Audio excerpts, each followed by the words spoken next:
ഇങ്ങനെ ഇരിക്കുന്ന നമ്മുടെ ഈ കോർണർ നമുക്ക് ഇതുപോലെ നല്ല ക്യൂട്ടായിട്ടുള്ള ഒരു സ്റ്റിച്ചിങ് കോർണറായിട്ട് മാറ്റിയെടുക്കുന്നതിൻ്റെ പാർട്ട് 1 ആണ്.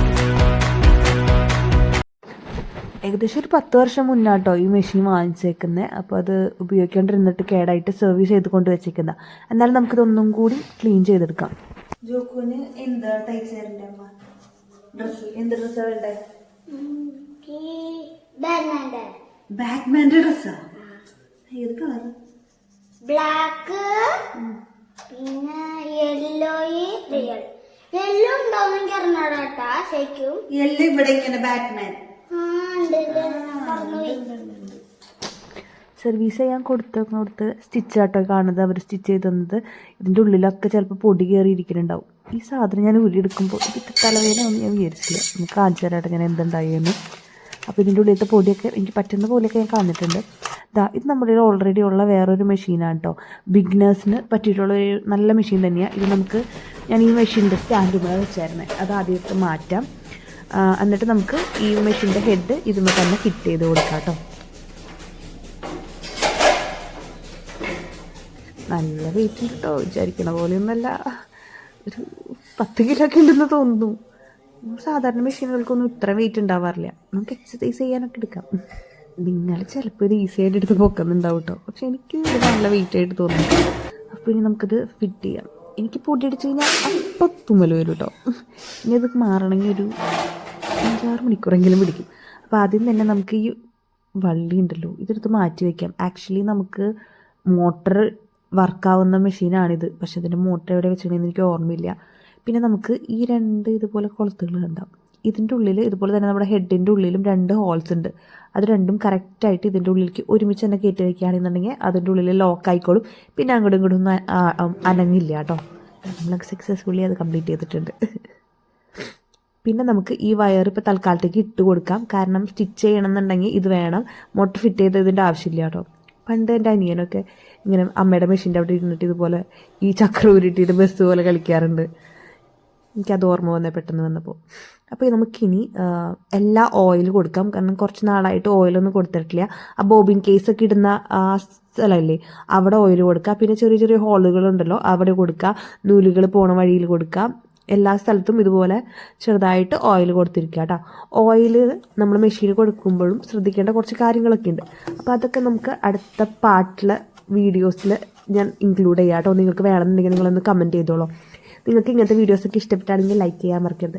നമുക്ക് ഈ പാട്ടൊന്ന് മാറ്റണം. നമ്മൾ ആദ്യം ഒരു ഫോട്ടോ കണ്ടില്ലേ അതുപോലെ ആക്കി എടുക്കണം കേട്ടോ ഈ ഒരു ഏരിയ. ഇത് നമുക്ക് നൂലിട്ടിട്ട് സ്റ്റിച്ചിങ് കറക്റ്റാണോ, സ്റ്റിച്ച് കറക്റ്റായിട്ട് വരുന്നുണ്ടോ എന്ന് നോക്കാം. ഞാൻ ഡബിൾ മെഷീൻ അധികം യൂസ് ചെയ്തിട്ടില്ല.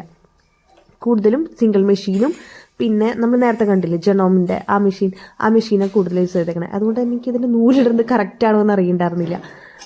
എന്നാലും നമുക്കൊന്ന് ട്രൈ ചെയ്ത് നോക്കാം. നൂല് ഞാനിപ്പോൾ ഏകദേശം എനിക്ക് അറിയണ പോലെ ഇട്ട് നോക്കിയിട്ടുണ്ട്. പക്ഷെ അത് കറക്റ്റാണോ എന്ന് നമുക്ക് സ്റ്റിച്ച് ചെയ്ത് നോക്കിയാൽ അറിയാൻ പറ്റുള്ളൂ കേട്ടോ. ഈ സംഭവം ഇതൊരു രക്ഷ ഉണ്ടായിരുന്നില്ല. ഇത് ഞാൻ എൻ്റെ സിംഗിൾ മെഷീൻ ഈസി ആയിട്ട് ഇടുന്നതാണ്. ആ ഒരു മൈൻഡിലാണ് ഞാനത് ഊരിയെടുത്തത്. പക്ഷെ ഇത് ഞാൻ മറച്ചിട്ടും തിരിച്ചിട്ടും എങ്ങനെ നോക്കിയിട്ടും ഇതെനിക്ക് കയറുന്നുണ്ടാവില്ല. ഇതിനി നമുക്ക് വേറെ മെഷീൻ നോക്കിയിട്ട് ചെയ്യേണ്ടി വരും എങ്ങനെയാണ്. വലിയ കാര്യത്തിൽ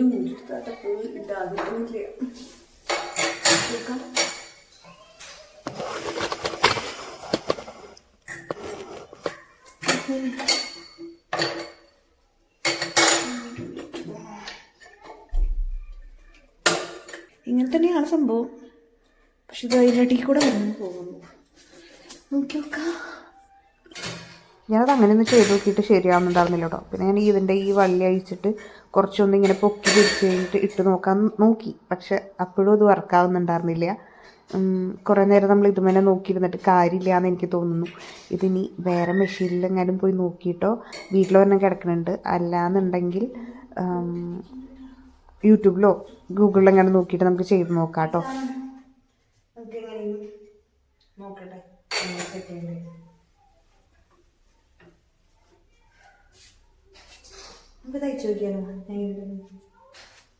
ഞാൻ ആദ്യം നൂല് ഇതിലിട്ട് കൊടുത്തപ്പോൾ അത് കറക്റ്റായിട്ട് ഇട്ടു എന്നാണ് ഞാൻ വിചാരിച്ചായിരുന്നത്. പക്ഷെ അതല്ലായിരുന്നു.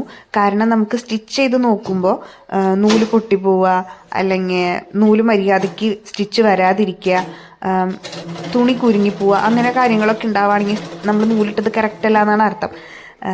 ഇതിന് മുന്നേ ഞാനൊരു ഷോർട്ട് വീഡിയോ ചെയ്തിട്ടുണ്ട് കേട്ടോ, നമ്മുടെ സിംഗിൾ മെഷീനിൽ എങ്ങനെയാണ് നൂല് കോർക്കാന്നുള്ളത്. അപ്പോഴാണ് എനിക്ക് മനസ്സിലായത് കുറേ പേർക്ക് നൂല് എങ്ങനെയാണ് കോർക്കാന്ന് അറിയില്ല എന്നുള്ളത്. അപ്പോൾ ഡബിൾ മെഷീൻ കൂടുതലും കുറച്ചും കൂടി സ്റ്റിച്ചിങ് ബിഗിനേഴ്സിൻ്റെ ഉണ്ടാവാൻ സാധ്യതയില്ല.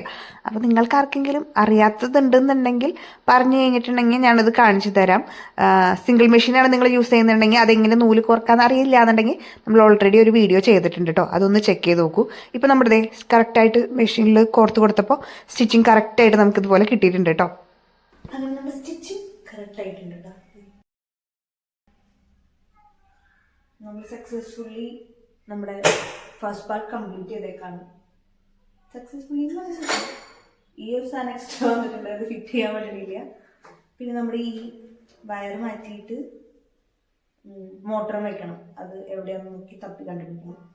അപ്പം നമ്മുടെ സ്റ്റിച്ചിങ് കോർണർ സെറ്റ് ചെയ്യേണ്ട ഫസ്റ്റ് പാർട്ടായിരുന്നു അത്. നിങ്ങൾക്ക് ഇഷ്ടപ്പെട്ടെന്ന് വിചാരിക്കുന്നു. ഇഷ്ടപ്പെട്ടിട്ടുണ്ടെങ്കിലും കൂടുതൽ ഇതിൻ്റെ മെഷീൻ്റെ മെയിൻ്റനൻസും സ്റ്റിച്ചിങ്സും ഒക്കെ ഇഷ്ടമാണെന്നുണ്ടെങ്കിൽ സബ്സ്ക്രൈബ് ചെയ്തിട്ട് കാണാം കേട്ടോ.